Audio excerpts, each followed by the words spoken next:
Hoje eu vou trazer um caso para vocês da Elizabeth Smart, que ela foi sequestrada com apenas 14 anos de idade. Ela sobreviveu 9 meses em um cativeiro improvisado. Graças a um atendente de supermercado, teve a sua liberdade de volta. Olá, sejam todos muito bem-vindos ao meu canal. Para quem não me conhece, eu me chamo Emanuele e esse é o canal 3 da Madrugada. Aqui eu trago casos misteriosos, casos sobrenaturais, trago mitos, lendas e casos criminais. Então, se você gosta desse tipo de conteúdo, eu te convido a se inscrever no meu canal e também a se inscrever nas minhas outras redes sociais, porque eu publico alguns vídeos curtos lá também que eu falo de casos. Então, se você gosta, se inscreva nesse canal e também me siga nas redes vizinhas. Para você que é novo no meu canal, antes eu postava vídeos de terça a quinta às 18 horas. Agora eu mudei um pouco o meu horário e eu vou postar vídeo de segunda e quinta-feira e também vou publicar vídeos no final de semana, ou sábado ou no domingo. Mas o horário continua o mesmo. Eu continuo publicando os vídeos às 18 horas. O caso de hoje é um caso bastante interessante e eu te prometo que tu não vai se arrepender de continuar até o final comigo.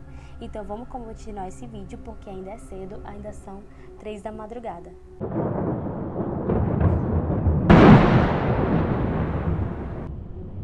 Elizabeth Ann Smart nasceu no dia 3 de novembro de 1987, em Salt Lake City, em Utah, nos Estados Unidos. Ela cresceu em uma família amorosa e dedicada, cercada de apoio e carinho. Elizabeth era uma adolescente brilhante, com um futuro promissor pela frente. Filha de Edward e Lois Smart, ela possui 4 irmãos e uma irmã. Ela é a segunda filha mais velha e sua família fazia parte da Igreja de Jesus Cristo dos Santos dos Últimos Dias. E todos eram muito unidos.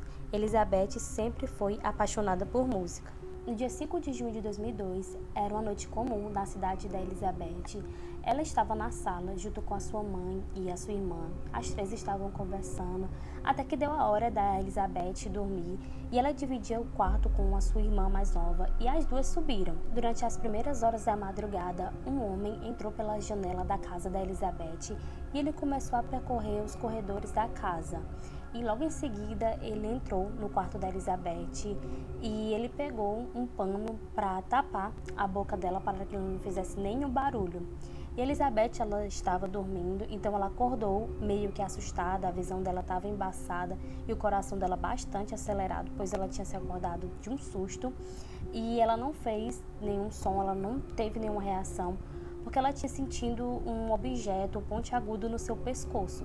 O homem até então ele era desconhecido e como ele estava com esse objeto no pescoço da Elizabeth, ele ameaçou ela de morte caso ela não cooperasse. Então a Elizabeth seguiu junto com esse homem pela porta da frente de sua casa e foi embora junto com ele. A irmã menor de Elizabeth, a Catherine, de 9 anos, ela presenciou todo o ocorrido na cama ao lado enquanto fingia estar dormindo. Quando a garota percebeu que os dois haviam saído da casa, ela foi até o quarto dos pais e contou o que viu. Lois Smart, a mãe, ela demorou para entender a gravidade do que estava acontecendo. Ela chegou a pensar que a Catherine havia tido um pesadelo e Elizabeth apenas tinha ido ao banheiro. Mas a Catherine continuou insistindo do que tinha acontecido e a Lois, ela foi até o quarto das meninas e quando ela viu que a Elizabeth realmente tinha desaparecido, ela entrou em contato com a polícia. O sequestrador era um homem chamado Brian David Mitchell, que também era mormon e disse ter sido escolhido por Deus. Ele afirmava que deveria ter 7 esposas e a segunda tinha que ser a Elizabeth. Naquela noite, ele e a Elizabeth caminharam por vários quarteirões até chegar em uma floresta onde ele obrigou a garota a entrar. Bem no centro da mata havia uma barraca de acampamento e também outra mulher os aguardando. Wanda Basie, ela era a primeira esposa de Mitchell e assim que a Elizabeth chegou nesse acampamento, a Wanda ela recebeu ela com um abraço, tipo, você vai ficar aqui, você é bem-vinda. E a menina, ela entrou nesse acampamento no meio da floresta e assim que ela entrou, teve toda uma cerimônia de casamento entre a Elizabeth e o Mitchell.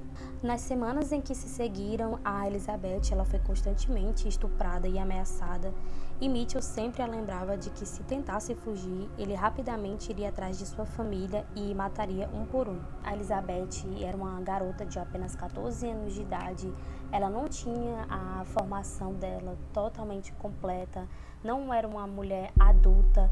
Então, mesmo que se ela fosse adulta, ela viu que o Mitchell ele tinha facilidade de entrar na casa dela, como ele fez, e tirou ela de lá de dentro. Então ela tinha um medo muito grande de que ele pudesse cumprir a ameaça dele e matar toda a família. Então ela sempre cooperava com ele. Elizabeth passava bastante tempo acorrentada a uma árvore e fazia poucas refeições e era agredida fisicamente, sexualmente e psicologicamente. Por vezes o Mitchell deixava o acampamento e a garota ficava sob os cuidados de Wanda, que nunca ajudou a fugir. Após meses de cativeiro, o Mitchell, a Wanda e a Elizabeth, eles estavam indo atrás de um lugar para ficar. Um lugar que não chamasse muita atenção, atenção de curiosos. Então ele foi até a cidade atrás de um lugar para morar. Foi em uma biblioteca pública em Sandy, Utah, que uma estudante, ela estava lá, que ela tinha ido usar a internet da biblioteca, e ela viu o Mitchell, a Wanda e a Elizabeth entrando na biblioteca. E quando ela estava lá, ela viu que a Elizabeth tinha uma semelhança muito grande com a menina que estava desaparecida. Nesse tempo, o rosto da Elizabeth já estava espalhado por todos os lugares, já estava em caixa de leite, em jornal, já tinha aparecido também na televisão. Então era fácil de identificar ela, mas o Mitchell, ele estava normal, uma barba grande, e já as duas mulheres que estavam acompanhadas com ele, que era a Elizabeth e a Wanda, estavam com um lenço meio que cobrindo o rosto. Então a identificação da Elizabeth não seria muito fácil de fazer, mas também não seria tão difícil. Sem levantar muita suspeita, a garota falou tudo para a bibliotecária, que logo em seguida chamou a polícia, e enquanto isso ela manteve-se discreta, observando de longe enquanto as engrenagens da operação de resgate começavam a se mover.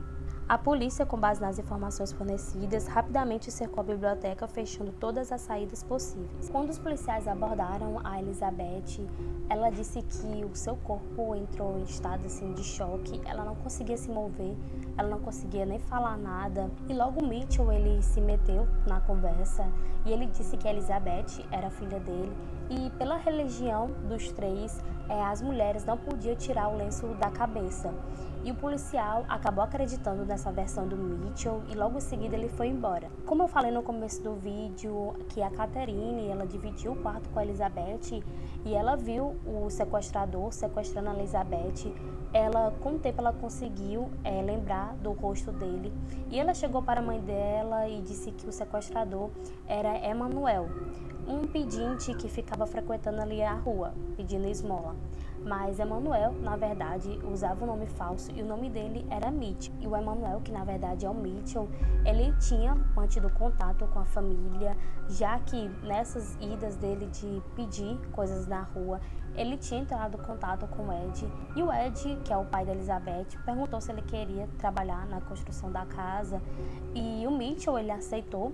E foi aí que ele conheceu a Catherine e a Elizabeth. Foi nessa ocasião que a família foi até o distrito policial, mas as autoridades não deram muita atenção para o depoimento de uma menina de apenas 9 anos de idade, e Louis Martin pediu que fosse feito um retrato falado do suspeito, algo que a polícia negou em primeiro momento. Em março de 2003, um atendente de supermercado viu a Elizabeth em Sandy, Utah, e logo depois ela ficou bastante calma para não levantar nenhuma suspeita, e ela foi até o telefone para poder chamar a polícia para dizer que a Elizabeth, a menina que estava aparecendo em todos os jornais e caixa de leite, estaria lá naquele supermercado. Então, logo em seguida, a polícia apareceu lá. E foi aí que, finalmente, a Elizabeth foi resgatada. E a Wanda e o Mitchell, ele foi levado sob custódia. No julgamento, o processo judicial começou com a acusação formal dos sequestradores. O Brian Mitchell, considerado o mentor por trás do plano de sequestro, ele foi acusado de uma série de crimes, incluindo sequestro, estupro e agressão sexual. Já a Wanda Basie, ela foi cúmplice de Mitchell, também enfrentou acusações similares relacionadas à participação nos atos criminosos.